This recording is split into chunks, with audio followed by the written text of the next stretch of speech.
Welcome, everyone. I'm glad to see you today. Thank you for joining me with our Regional Behavior Cadre Zoom meeting today.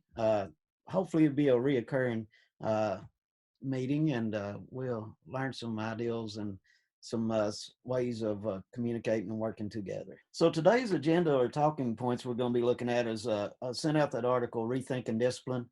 We're going to be discussing that article just a little bit. We're going to look at social emotional learning as from the information in the 5 competencies of social and emotional learning. We're going to watch a little video. It's Boston 24/7. It's I named it the Hat Incident. We're going to look at that, watch it. It's a pretty interesting video.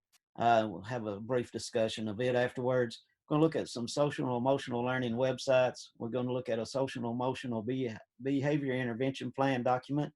Then we'll be talking about some resources available and be watching a little video by Rita Pearson. Every Child Needs a Champion, which is I'm sure some of you have seen it, but it's a nice little video to end the session with. So first thing, after reading the Rethinking Discipline article, which I hope everyone had a chance to read, so one of the questions that we've got is why have schools taken a more reactive, punitive approach to discipline? So what has changed the way our schools have started thinking about discipline? Why have they become reactive to behavior?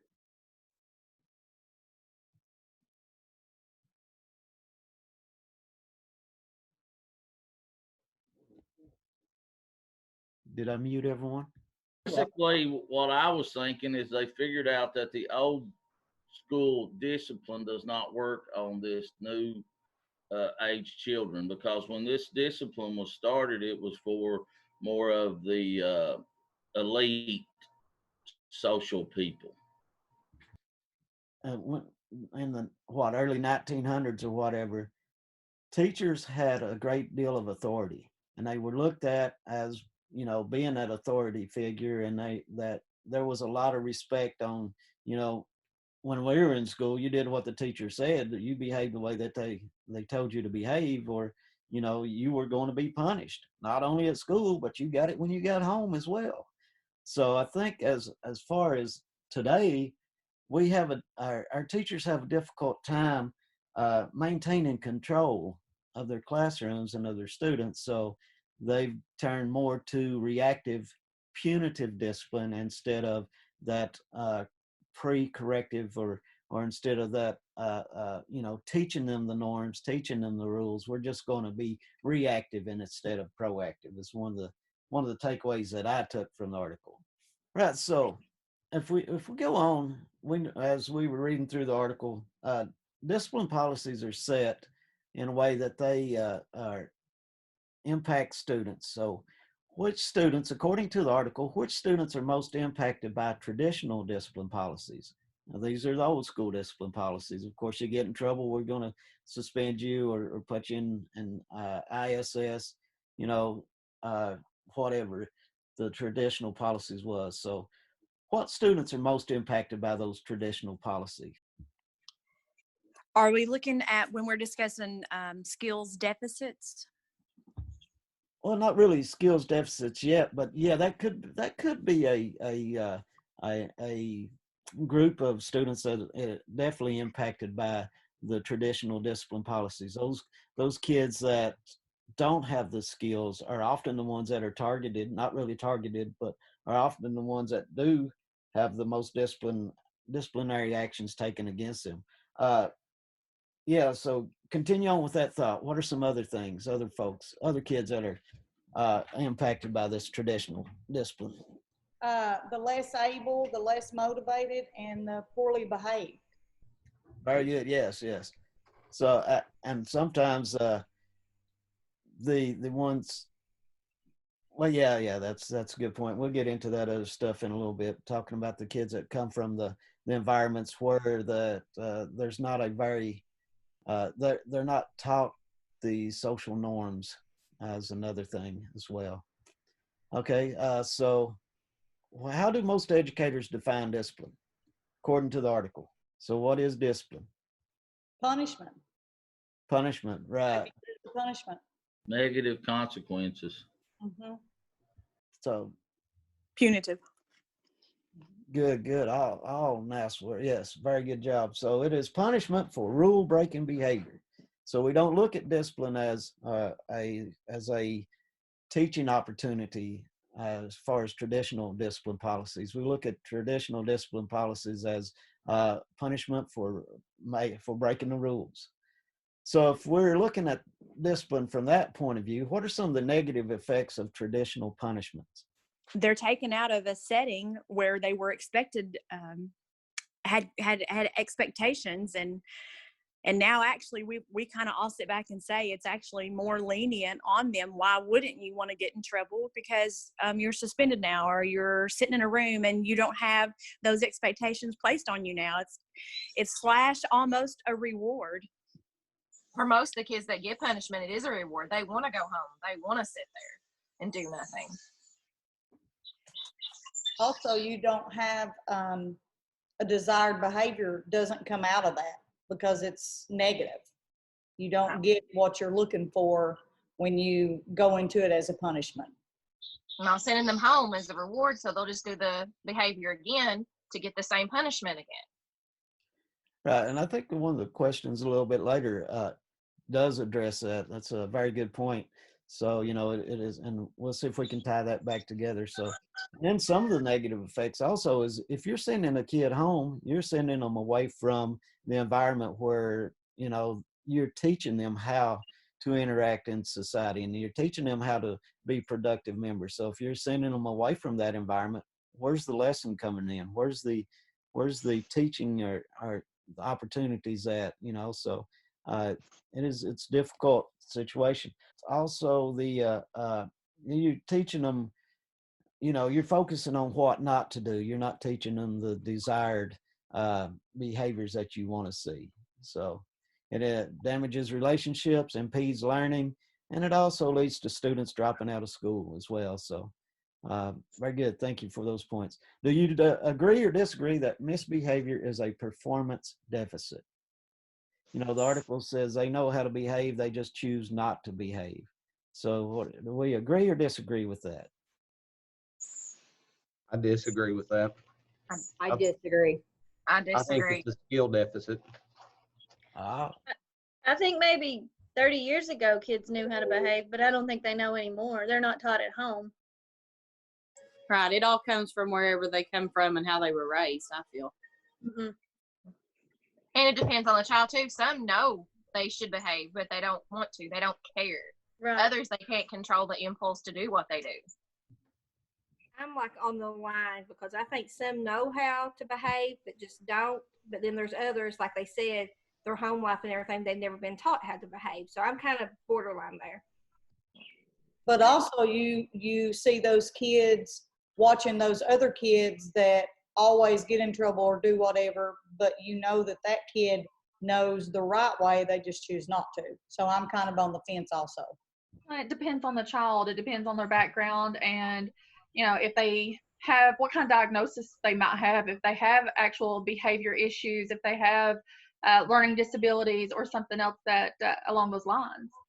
True. Very true. yep. Sorry, went ahead. Very good. Nice discussion there.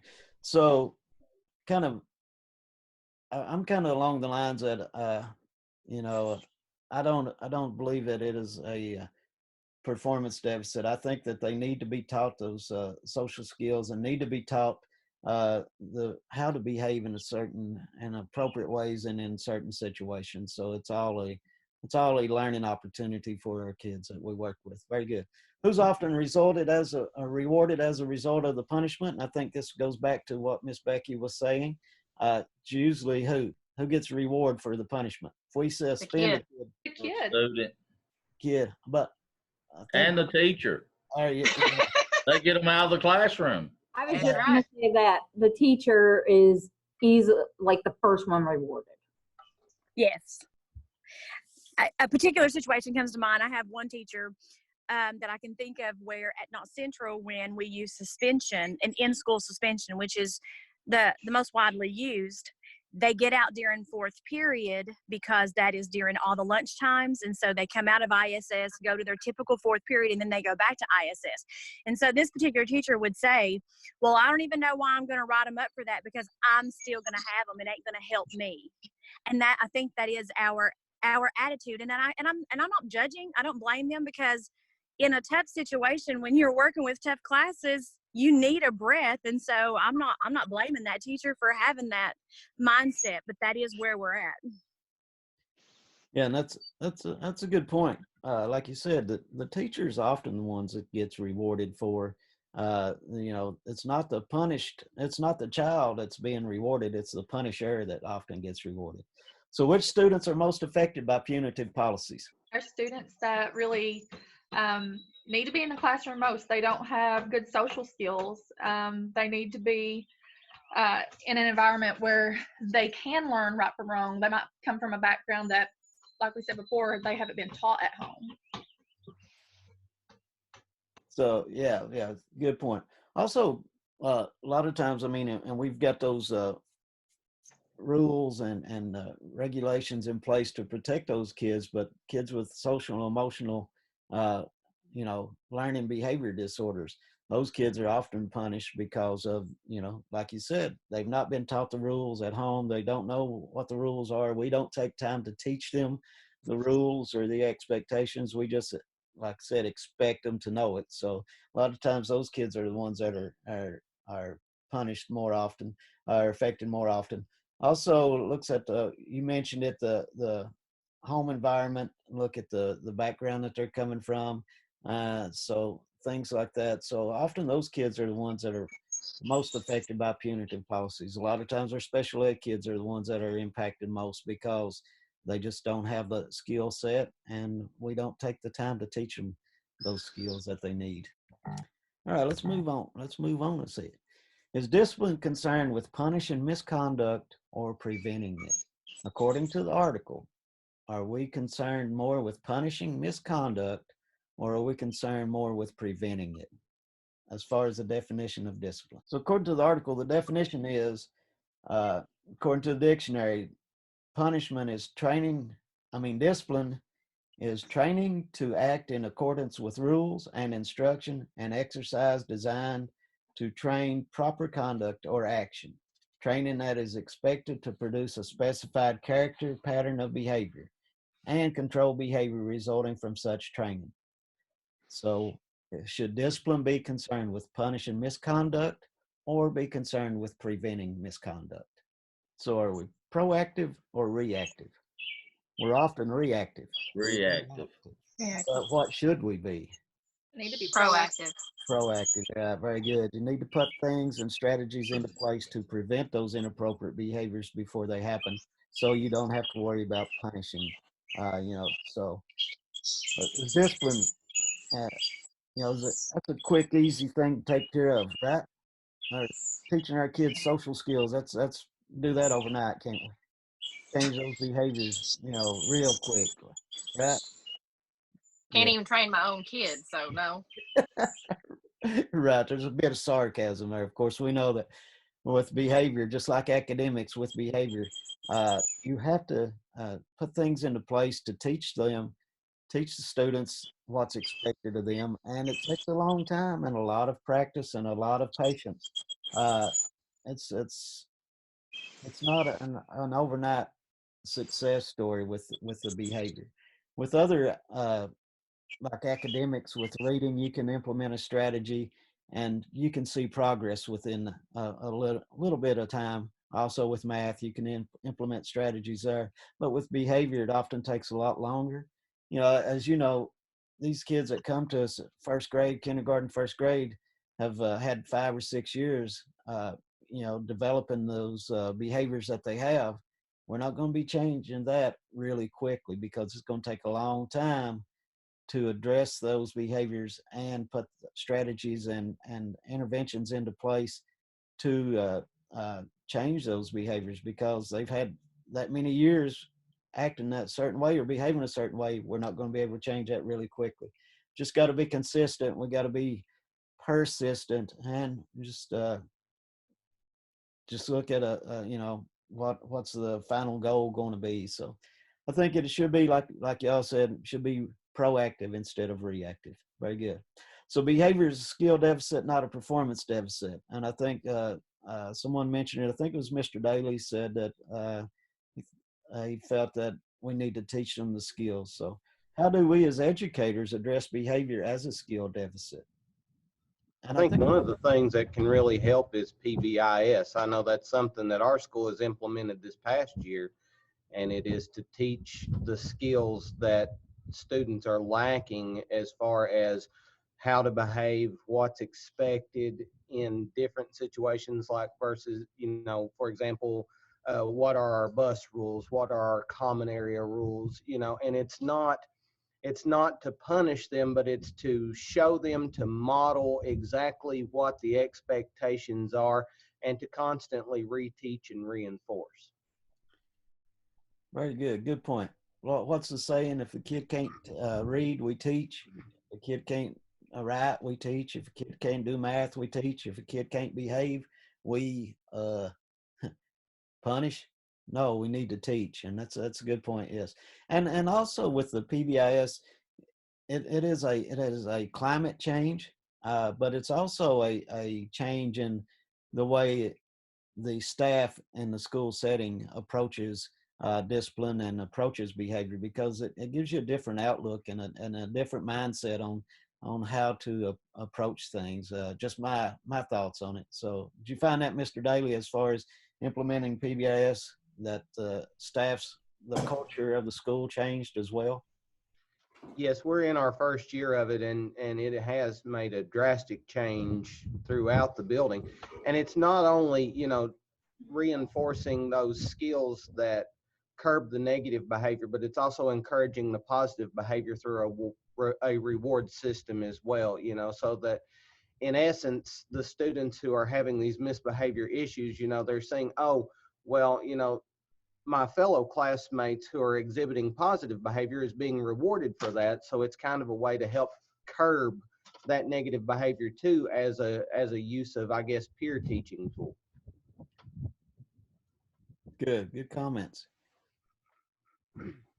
We have a program that we started a couple of years ago. It's called Leader and Me, and it kind of goes on the same baseline as James was talking about, where they see other kids, being leaders in the classroom because of their behavior, or being able to lead the classroom to do different things for teachers or around the school and stuff because of their positive behavior. And it helps those kids that are, maybe not doing so well in the classroom to say, hey, I want to do what Doug's doing.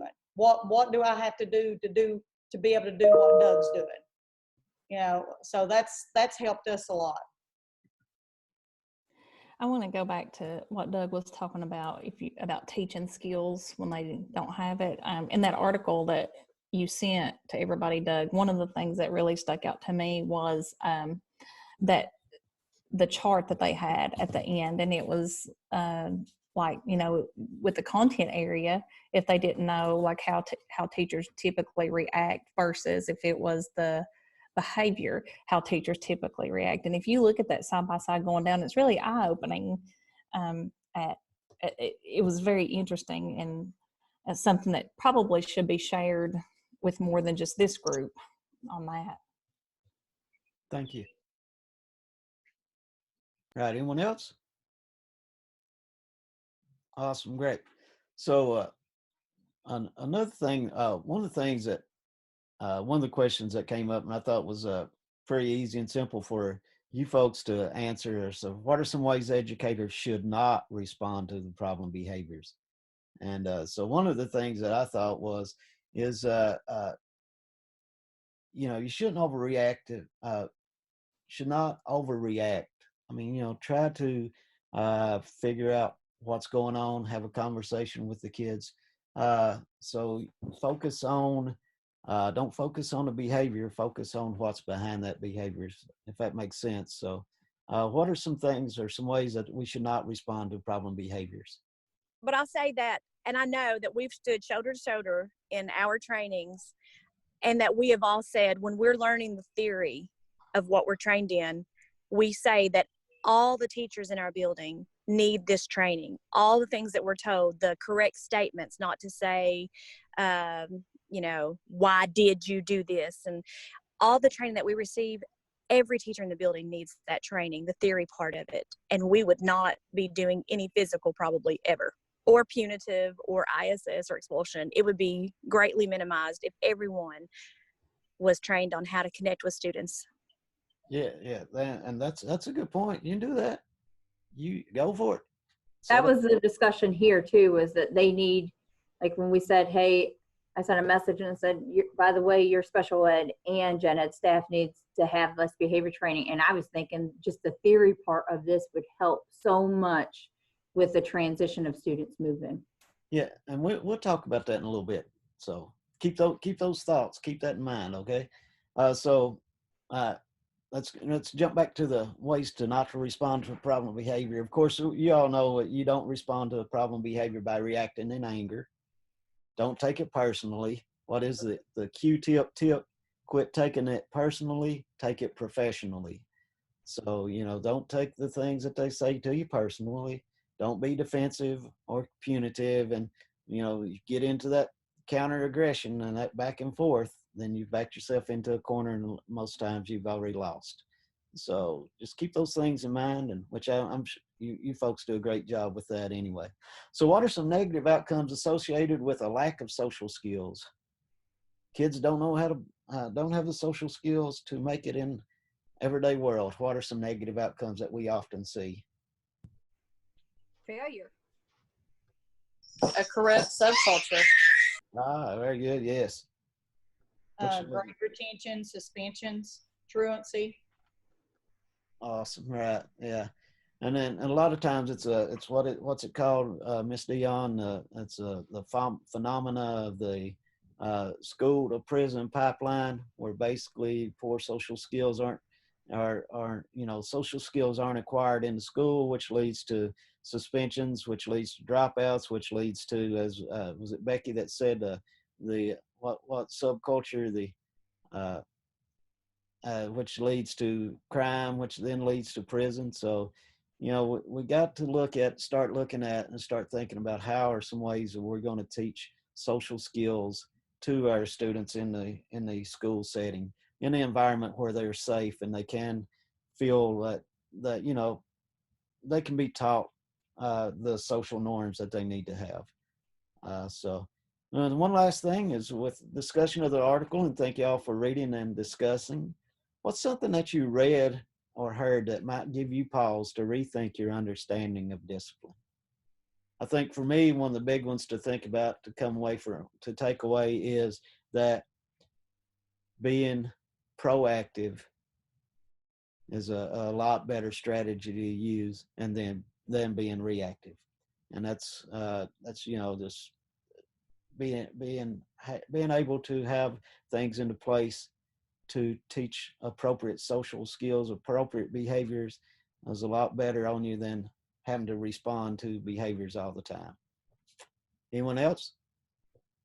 The statement where it said it's against, that it's kind of in conflict with your school's mission statement kind of stuck out to me, because so often that's what we're supposed to look back at, and that's our main focus.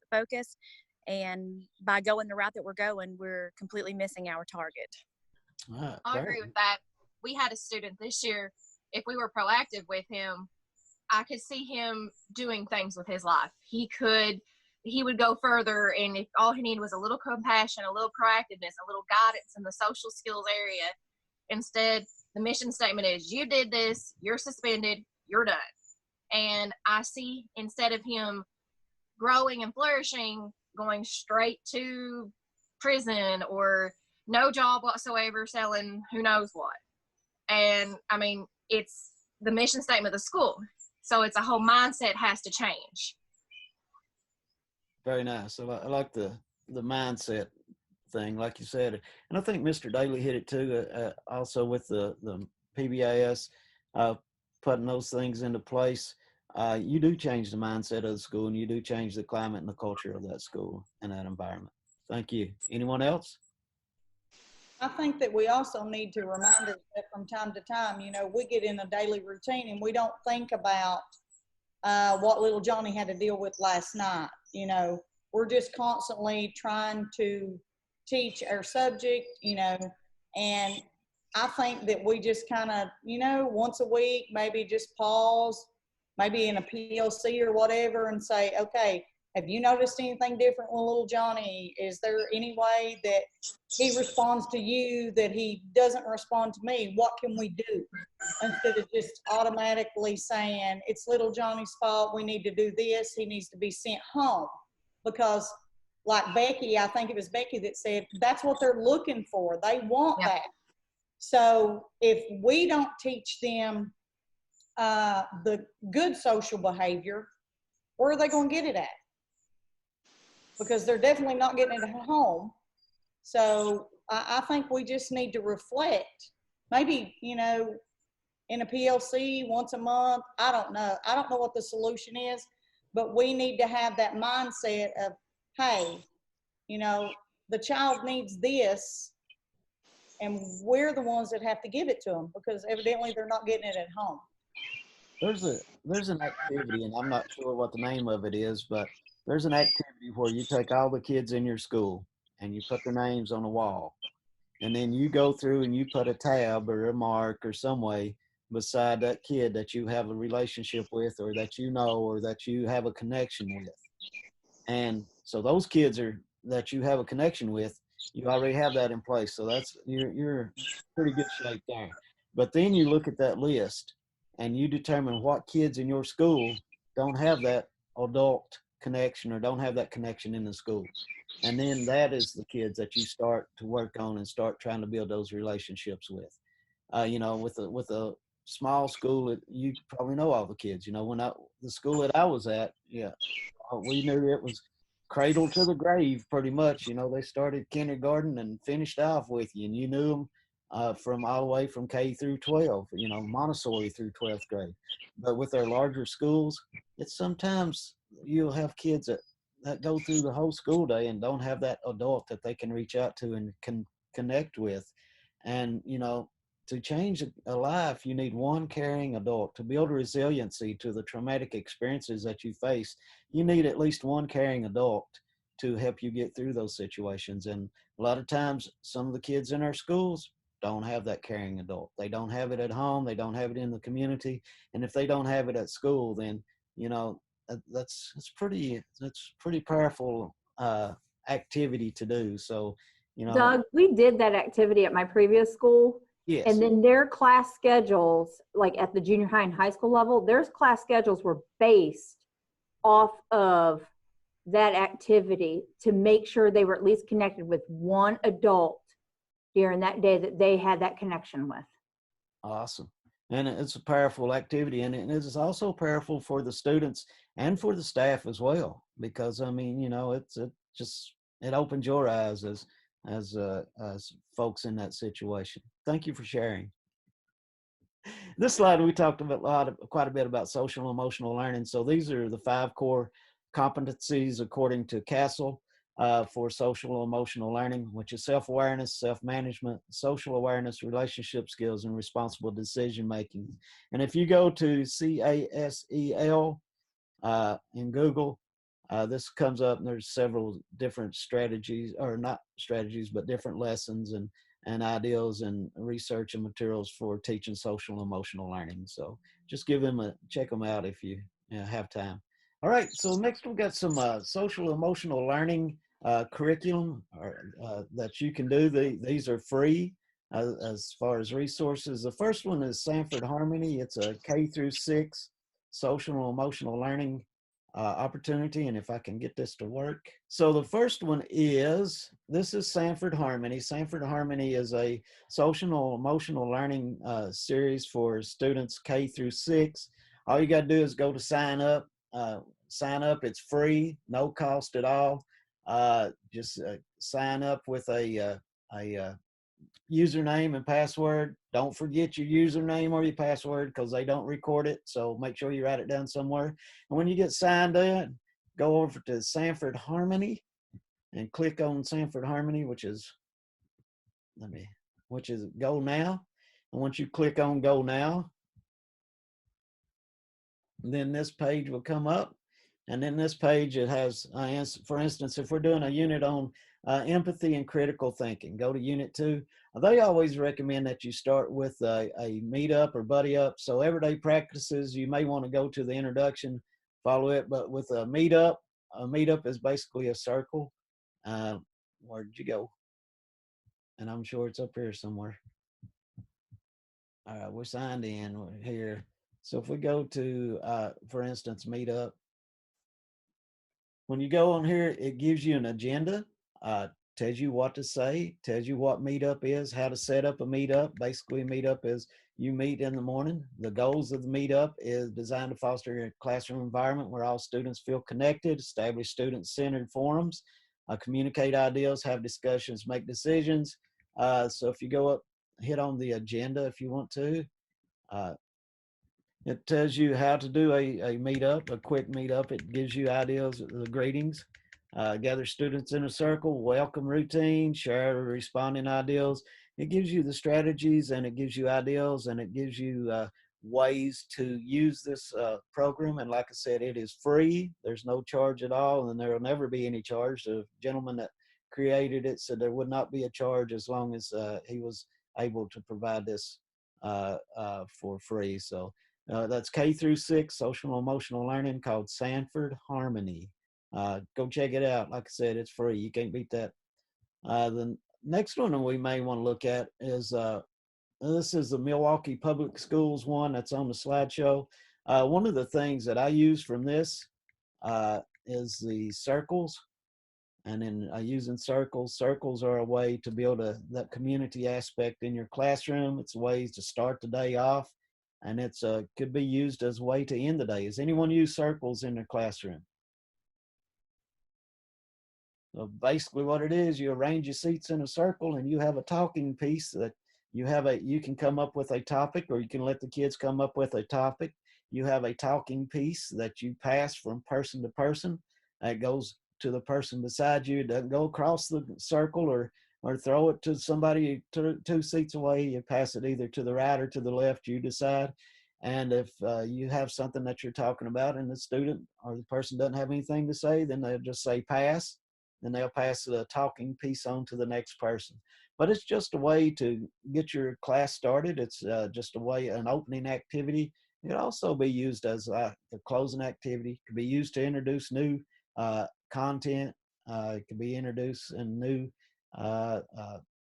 people into the classroom, a new student. So it's just very useful, and it's pretty neat. It's a pretty cool way to get things started. I was using circles, didn't even know that's what we were called, because we'd come back Monday from the weekend and all my kids would circle up and we'd just talk about how our weekend went, what we did. Did anybody do anything exciting or fun? And so we would take turns. One person would share out, of course, and we wouldn't, everybody didn't talk at once. So we took turns. And then if little fella didn't have anything to say, he waited to the last, and I'd come back and say, okay, anyone that's not spoke, would you like to speak now? And of course they heard something somebody else did, and they had a story that they could tell then. So, it's just a way to help build that community aspect and climate in your classroom. So Milwaukee Public Schools is that website. And then this last one is called Overcoming Obstacles. And Overcoming Obstacles is K-12. That's a curriculum for social emotional learning. And like I said, those social competencies that we talked about from Castle are addressed in these. These things, if you go to, let's say, we'll go to high school curriculum. You click on the high school curriculum, you go down here, confidence building, lesson 1, giving and earning respect. It tells you, it gives you the lesson, tells you what the objectives are, the materials needed, and then it provides you with all those materials as well. Tells you exactly what to say, how to say it. So it's pretty much scripted for you. You can use the script or you can go off script, whatever you want to do. But this one is free as well. You can go in there and set up an account, and then it's free. They don't bug you with any, well, I've not been bugged with any emails or any subscriptions or anything like that. It's just, like I said, it's free, and it is K-12. So, and you can download all of them onto your computer, or you can go to the website each time, however you want to do that. I just downloaded all of them to my laptop, and that way it was easier for me to navigate and find the things that I needed to. So if y'all want to write those down or whatever, like I said, the first one, Sanford Harmony, and put that in Google, that'll come up. But please go to those, use those. Like I said, Sanford Harmony's K through 6 free, Overcoming Obstacles, K through 12 free. And if you have, and with the Overcoming Obstacles, it tells you how many minutes a lesson could be, and it's just very good resources that are available to you. Next resource that I want to share with you is a social emotional behavior intervention plan. And we've been trained on, doing simple behavior intervention plans off of FBA type information. And FBA is a lengthy process. Gathering the data and the information is the difficult part of doing an FBA. So this is a good resource to use. And then this resource, like I said, is you can fill that out and then download it on your computer. So if we go to, this is what it looks like. And then you can go through, for instance, setting events. What are some setting events? As we remember from our training, setting events are everything that's happened to that kid up to the point that you have them. So some examples, there's lack of sleep, maybe hunger. How many times we got little fellows that come to school hungry and they gonna tear, gates off? Okay, they're gonna be causing trouble until you feed them. You got to get the little fellows fed. Remember Maslow's hierarchy. First, got to meet those physiological needs, and then you worry about the other things. So make sure that they're fed and they're clothed and they're safe. Then, there's several different things on here. So if you just click on it, setting events, and then antecedent or triggers. So the antecedent is what happens immediately before the behavior of concern, which is our problem behavior. So what was the antecedent? What set the kid off? What was the action that happened immediately before little Johnny jumped up and threw the book in the floor? And then, of course, what was the function? What did they get, or what did they avoid? And then also, as with using this form, which is a really good form, it's simple to use. So then after that, you come down and what is a behavior that we're most concerned about? What's the student doing that we need to focus on and work on? And then after you get those behaviors of concern, you don't want to address all behaviors. You want to pick out one or two behaviors that if you address those would have the most impact or have the biggest bang for the buck. And then it even has some strategies or interventions that you can use. Encourage positive peer connections. If you check that box, then come over here into describe the interventions, and you type in how are you going to use that intervention to impact the behavior? How are you going to use that intervention to change the behavior? What are you going to do? And then once you get through with this form, filling this out, at the end of it, there is a, well, I don't want to scroll because it'll make you sick, but at the end of the form, there's some progress monitoring information available as well. So you can use it for progress monitoring of behavior goals. And so it's just a really good form, and you check it out, see what you think about it. And it will help with writing behavior intervention plans. So let me go back to the PowerPoint. Everybody good? All right. Not much longer, folks. Hold on. So just remember, Social Emotional Behavior Intervention Plan, SEBIP, and I think it's from Florida, Dade County, Florida is where the form came from. Okay, and some other resources that we have. The first one is a website that I've been a part of in developing, just added some ideas and some suggestions to. It's KYSelf. It is a website that has been produced by the co-ops, behavior folks of the co-ops across the state. It's got tier 1, tier 2, and tier 3 interventions, and they're all, not all the interventions are listed, but a good variety of those interventions are listed. And so it helps with coming up with ideas for how to handle certain situations in your classroom. The other one is the COVID-19 at the Holler. And that is a website that is produced and managed by KVEC. And we have a section on there that's dealing with special ed. We've had some trainings that we put out there and we put on there that's accessible from that as well. So when you go online, and if you need some PD hours or whatever, we got some little trainings that you can do and get print off a little certificate and get credit for the hours that you do.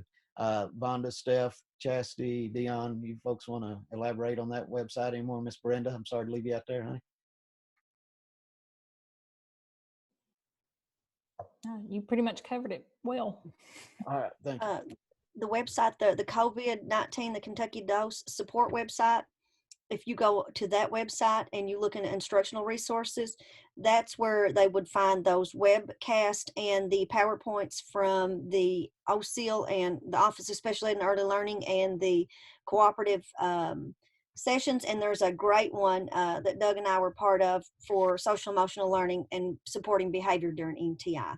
And it's full of resources for behavior that include both a packet kind of learning options and digital format.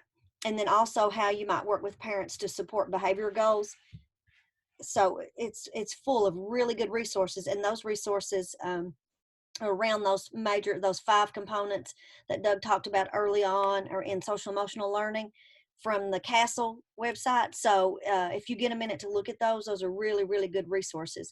And so all the links in that PowerPoint will take you directly to resources that are available for different, different strategies for instruction. And some of them are just, access to check-in and check-out sheets, or access to, a daily chart about, how well am I doing today, kind of a feelings chart, or, things like that. So there's all kinds of resources for you to access in there. So you just take that link and go through instructional resources. Very helpful. Good, thank you. And yes, the other ones is Kentucky Academic and Behavioral Response to Intervention. It's Kentucky ABRI, KYABRI. And then the social emotional behavioral learning is these are some resources that you can use. Now, we've not vetted those. I've not gone through those and say, oh, this is great or this wouldn't work. So just, look at those and use those with your own discretion, I guess you could say. And I know you all have been bombarded by resource after resource after resource. So there's a lot more out there that's available, but these are just some of the ones that we kind of think are useful and are maybe more beneficial to you than others that you've heard of. All right.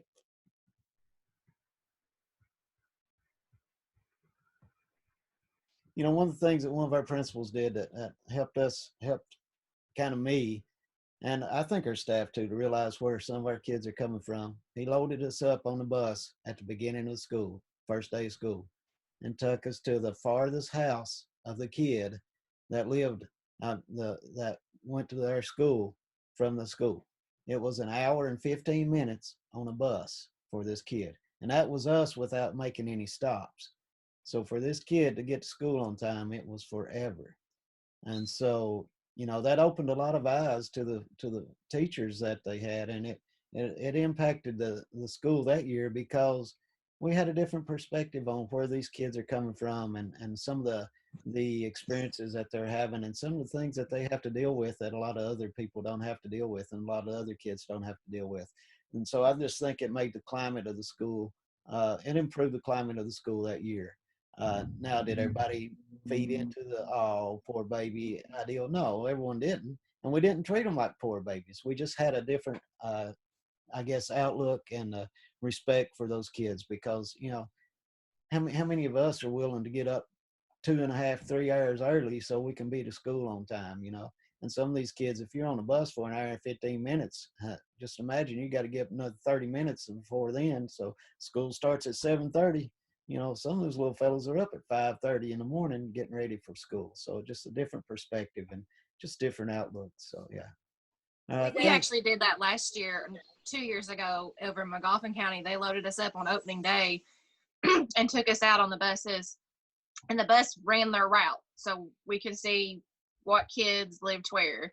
And as a speech therapist and a special ed teacher, we go on home visits because sometimes parents can't come to us, so we have to go out and do the home visits. but the regular ed teachers don't. So when we were pulling up the houses, I'm going, there's little so-and-so. And they're like, oh my God. And I'm like, yeah, this is where they live. And one of the students actually was on our route. The teacher was on the bus, and she had him that year. And she had a lot more compassion for him once she realized where he lived and everything and what he had to go through. Kind of. So it was really good. It was good for especially the teachers that sit back and say, well, they have to do this. Yeah. They got to see this is what they're dealing with. They're not in your house with air conditioning and fancy things. They're in a single wide building with dirt floors and chickens running around. Yeah. So I think it was great. It was great for a lot of us. We done that once before, and I really think it helped a couple of our teachers that had the attitude. They didn't care. They didn't have no sympathy whatsoever. And after seeing some places where these kids live, I think it helped them teachers. But then after all this happened with the COVID-19, you know, we got on buses and we delivered packets and we just visited with the kids. And I think it really opened some of the eyes up also. And I know a couple of teachers that I would have never thought have actually went out and checked on a few of the students because, you know, it did open their eyes up. I was going to say the same thing, Beth. Since all this happened, myself and my principal, Amanda Anderson, we took on the initiative to work every day in the cafeteria and prepare meals and actually get on those buses and help deliver those meals. And you would be surprised that the kids would say, oh, hi, Miss Gillum, how are you? Or, you know, I'd stick my head out the window and say, where's so-and-so at? And the little brother would say, oh, he's still in the bed. I said, tell him, I said, get his butt out of that bed. And he would go back in the house and tell his brother, Miss Gillum said, you need to get out of the bed. And then here he would come sauntering down those steps, still half asleep, to get the lunch because the little brother couldn't pack it himself. And to actually see where these kids live, like Becky was talking about, we've got 2 boys here, and I knew they come from a rough home life. I mean, you can tell by looking at them. But to actually go on that bus and see that they live in a home no bigger than our classroom with 9 people. And when the parents leave, or the grandparents leave the house, the door is padlocked. Wow. Until they come back. It opens your eyes. It really does. It opens your eyes. Cool. All right. Any other comments? All right. Just a quick thank you. Awesome job, folks. I really appreciate y'all joining us today. So if there's anything I can help you with, just reach out. Name, of course, I'm Doug. Email is doug.smith@hazard.kyschools.us.